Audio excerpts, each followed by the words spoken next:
Fatos e versões.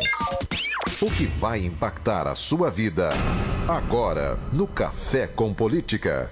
E a gente recebe hoje aqui no Café com Política o vice-presidente do Sinduscon de Minas Gerais, o Sindicato da Indústria da Construção Civil, Evandro Negrão de Lima Júnior. Bom dia, Evandro. Bom dia, Delma. Bom dia aos ouvintes. Então, obviamente, o assunto que vai nortear a nossa entrevista aqui, que há uma expectativa muito grande, é o plano diretor de Belo Horizonte. Esse plano que a proposta vem sendo discutida desde 2014, quer dizer, na gestão passada da Prefeitura de Belo Horizonte, acabou tendo que voltar ao Executivo, agora nessa atual gestão, para revisão, né, Evandro? E como é que tem sido essas discussões? Como é que está sendo essa revisão? A Prefeitura está fazendo essa revisão sozinha ou o Sinduscon tem participado também disso?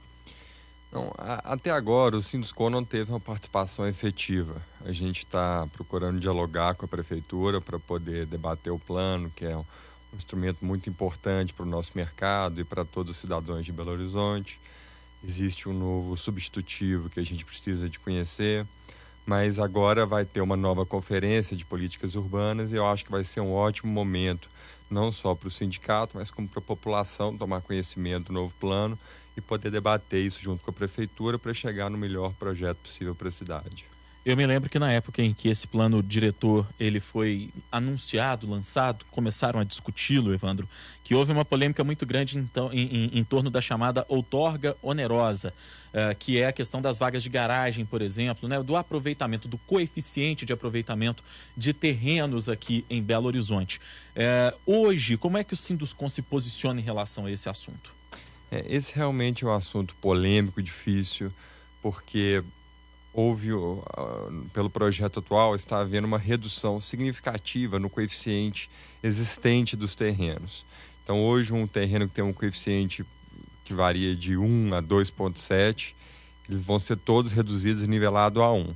Então, existe um discurso de que tem que diminuir o coeficiente para evitar o adensamento. Mas, por outro lado, se você pagar a outorga onerosa, você pode crescer esse coeficiente. Então, a gente tem que estudar isso bem para não ficar injusto para nenhuma das partes e ter uma solução sustentável para a cidade.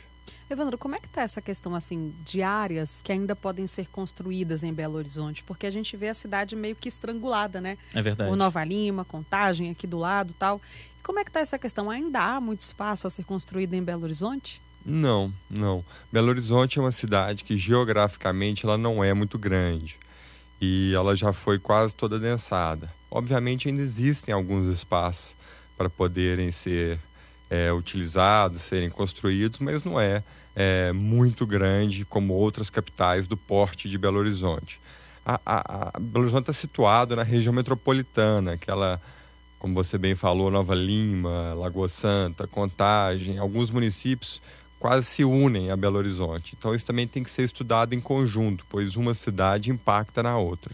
Pois é, você até levantou, Evandro, uma questão que a gente constantemente bate nessa tecla aqui no Super N Primeiras Notícias, que é a questão metropolitana. Hoje os limites das cidades estão cada vez mais inexistentes, as cidades estão cada vez mais emendadas, conurbadas, e são muitas vezes problemas que demandam soluções metropolitanas. Problemas que são metropolitanos e que requerem soluções metropolitanas. E a gente sempre pergunta para as autoridades públicas que vêm aqui se existe, de fato, essa conversa metropolitana para resolver essas questões. Sobretudo porque muita gente hoje que já não consegue comprar um imóvel em Belo Horizonte vem aqui para Contagem, para Betim, vai para Nova Lima, enfim, essas cidades, como você disse, aí no entorno. No Sinduscon, vocês percebem por parte do poder público, e aí eu pergunto, em relação às prefeituras, em relação à agência metropolitana que tem o governo do estado, justamente como instância para discutir essas questões, dá para perceber vontade política e, eu pergunto mais, até qualificação necessária para discutir esse assunto que é espinhoso? Rodrigo, dá sim. É uma questão óbvia que os impactos nas regiões extremas da cidade de Belo Horizonte vai impactar no município vizinho. Então, é uma coisa natural envolver os outros municípios para discussão. Lá atrás, o Instituto Horizontes começou com um trabalho desse e a Agência Metropolitana vem pilotando isso agora junto com o governo do estado. E a gente percebe, sim, que há uma preocupação por parte do governo nesse sentido. Qualificação, a gente sempre pode melhorar. Nós estamos trabalhando, eu tenho certeza que estamos envidando todos os esforços para fazer o melhor trabalho possível, sempre passível de melhora. É uma conversa que ela está acontecendo e ela vai ser aprofundada à medida que as cidades vão ficando mais adensadas e mais interdependentes umas das outras. Então, é um assunto que está na pauta com frequência. Essa demora nessa revisão do plano, né? Já que havia uma expectativa de que na gestão passada tivesse sido resolvido.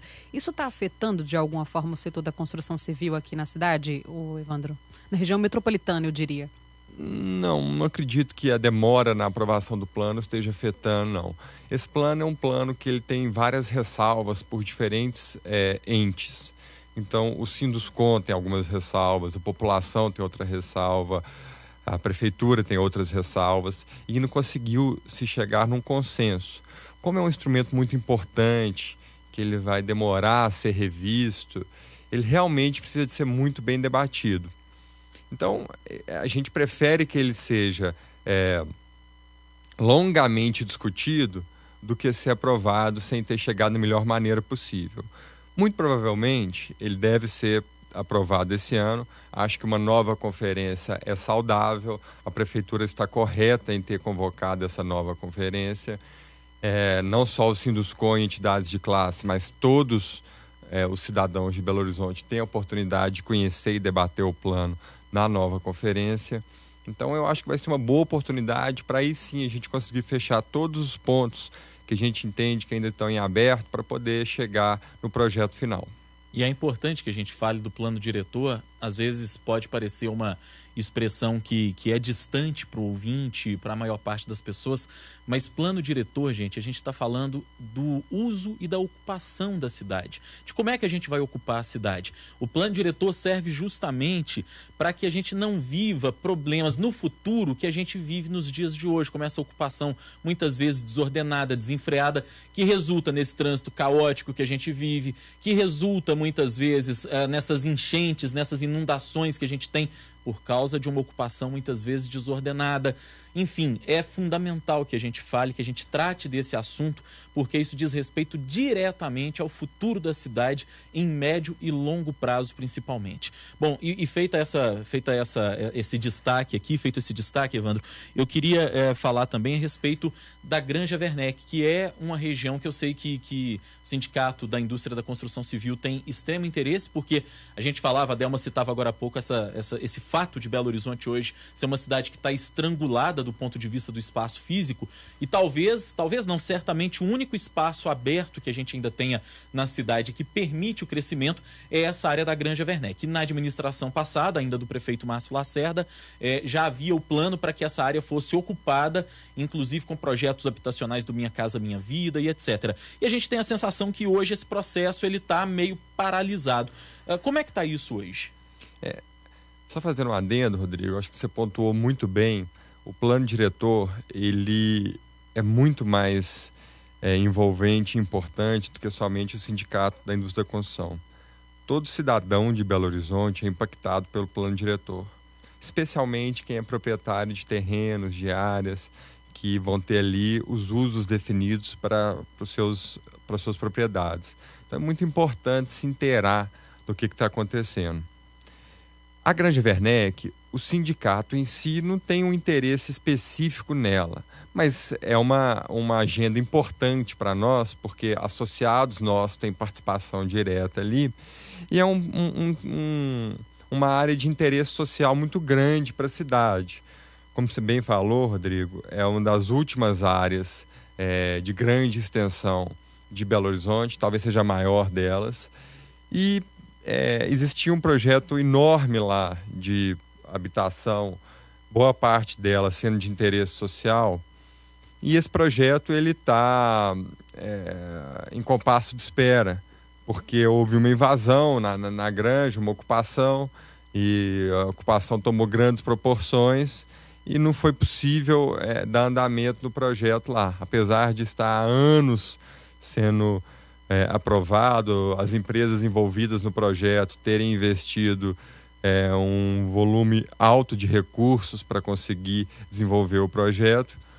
com essa ocupação que ocorreu lá, houve uma paralisação do andamento disso.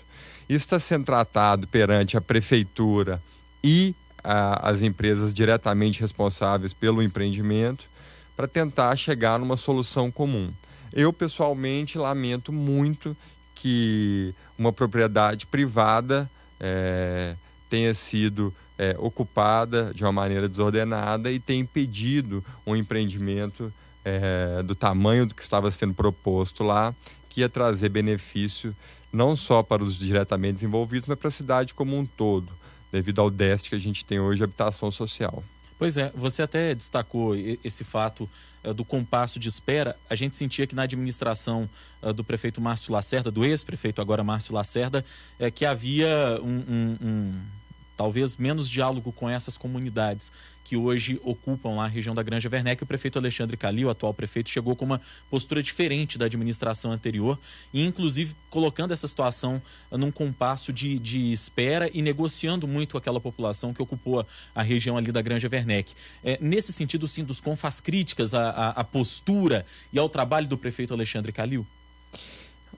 Eu não vou estar capacitado para responder essa pergunta, porque eu não estou a par de um problema, porque ele é um problema particular. Ele é um problema de empresas que estão diretamente envolvidas com o projeto. Não é um projeto do Sinduscom. É um empreendimento grande, privado, que estava sendo tocado por empresas que são associadas ao sindicato. Eu não sei dizer se a intervenção do prefeito atual foi positiva ou negativa. O que eu sei dizer é que a Granja Werneck, ela era uma propriedade privada. Ela tinha um dono, alguém trabalhou e comprou aquilo ali, não importa quando ou por quanto. Foi uma propriedade legalmente adquirida. E eu acho que não é positivo, não é atrativo para investidores ou para o Estado de Direito que hajam ocupações ou invasões em propriedades privadas. Então, qualquer que seja o posterior disso, eu acho que é um fato negativo. Ter um projeto tão grande, que envolvia uma soma tão alta de investimentos, ter sido paralisado por uma ocupação de uma propriedade privada. Então, eu lamento isso. Sei que tem muita gente que necessita e que precisa, mas não é ocupando propriedade privada de terceiros que vai se resolver.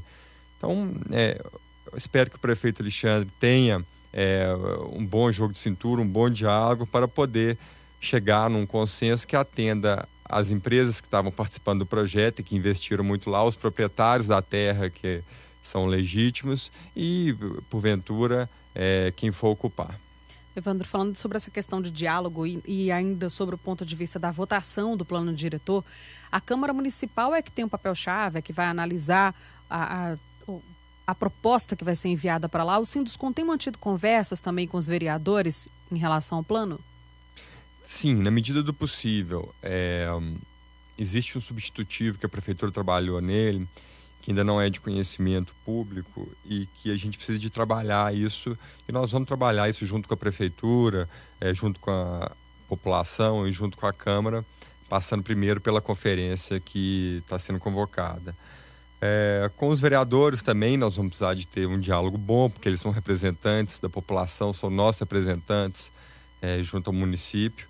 E vamos expor tecnicamente quais são os argumentos que a gente acha, nossas defesas, nossas críticas em relação ao plano atual, para tentar chegar num consenso com eles do plano que atenda de melhor maneira a todos os envolvidos.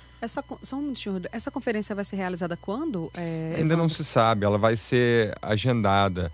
Existe a obrigação, pela lei, dela ser convocada de 4 em 4 anos, então a Prefeitura já soltou a informação da convocação para esse ano e ainda vai ser marcada a data dela. Mas é importante a população, as entidades de classe, os proprietários de terreno, as empresas ficarem atentos a esse item, porque é um bom fórum de discussão sobre o novo plano diretor. Bom, a gente está conversando aqui com o vice-presidente do Sinduscon-MG, o Sindicato da Indústria da Construção Civil do Estado, Evandro Negrão de Lima Júnior. Evandro, a gente tem a sensação que no Brasil a atividade econômica, ela pode ser de alguma forma medida, o desempenho da atividade econômica pode ser medido pela atuação de duas áreas muito significativas, que é a área da construção civil e a área do setor automotivo. E nesse sentido a gente tem visto que 2018 tem começado até com algumas boas notícias, com índices um pouco mais favoráveis à atividade econômica.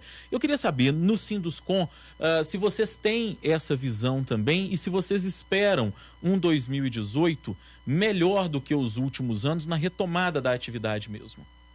Rodrigo, é bem colocado. O nosso setor é um setor que a cadeia dele é muito grande, então a gente estima que ele responda por algo próximo a 10% de tudo do PIB, de tudo que é feito no país. Ano passado foi um ano difícil para o segmento da construção, mas a gente monitora as vendas e o mercado. E a gente percebeu que já houve uma reação e um aumento das vendas no segundo semestre, o que nos deixa muito felizes e esperançosos para que 2018 esse movimento continue melhor. Nas nossas pesquisas e monitoramentos que a gente faz mensalmente, a gente já percebe que o ano começou no mesmo ritmo que o segundo semestre do ano passado se encerrou, ou seja, a gente consegue ver um aumento em relação à venda e à demanda há exatamente 12 meses atrás.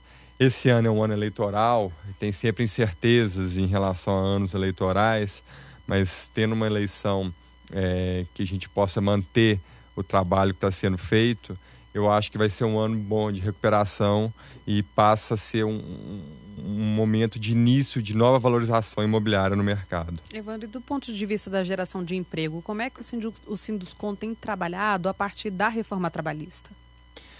A reforma trabalhista, a gente enxerga ela como positiva, é um assunto novo, ainda não foi testado juridicamente, mas a gente vê ela de maneira muito positiva. Foi uma das mudanças que foram acertadas pelo atual governo federal. Ela permite um maior bom senso e flexibilização na questão da terceirização, que é importante tanto para os trabalhadores quanto para as empresas, especialmente no setor da construção civil, que é um setor que envolve diferentes especialidades. Então faz sentido a terceirização de uma maneira responsável. A gente enxerga isso de maneira positiva e é mais um motivo que nos deixa otimista para 2018, para essa retomada que eu mencionei que estava acontecendo no segundo semestre do ano passado, permanecer em 2018. Para a gente encerrar a última pergunta, você falou aí da reforma a reforma trabalhista, da questão da terceirização, e a gente tem hoje na pauta do país a reforma da Previdência. Qual o posicionamento do Sinduscon em relação a esse assunto que já começa a ser discutido mais uma vez? É uma boa pergunta, Rodrigo. O Sinduscon é amplamente favorável à reforma da Previdência. A gente entende que a Previdência, especialmente a Previdência Pública, é o maior programa de transferência de renda do mundo, ou seja, quem não pode, paga para quem pode, e isso está errado. Ela não permite que os juros no Brasil sejam baixos, e juros baixos é fundamental não só para o segmento da construção civil, para o mercado imobiliário, mas para a economia como um todo. Então, sem reforma da Previdência, não tem um equilíbrio das contas públicas, sem o equilíbrio das contas públicas, não tem juros baixos, você tem uma dificuldade de gerar um ciclo virtuoso. Então, a gente espera que os nossos deputados, os nossos representantes, ajam como defensores do nosso país e permitam que essa tão importante reforma seja finalmente aprovada, mesmo que não seja da maneira ideal, mas é muito importante que ela seja aprovada nesse ano, para que a economia continue se recuperando no ritmo que ela veio se recuperando. Vice-presidente do Sinduscon-MG, Sindicato da Indústria da Construção Civil do Estado, Evandro Negrão de Lima Júnior, foi nosso convidado hoje aqui no Café com Política. Gostaria de agradecer a sua entrevista, a sua participação com a gente hoje aqui. Rodrigo, Delma, eu que agradeço a vocês e aos ouvintes, e o Sinduscon está sempre à disposição para quando vocês precisarem.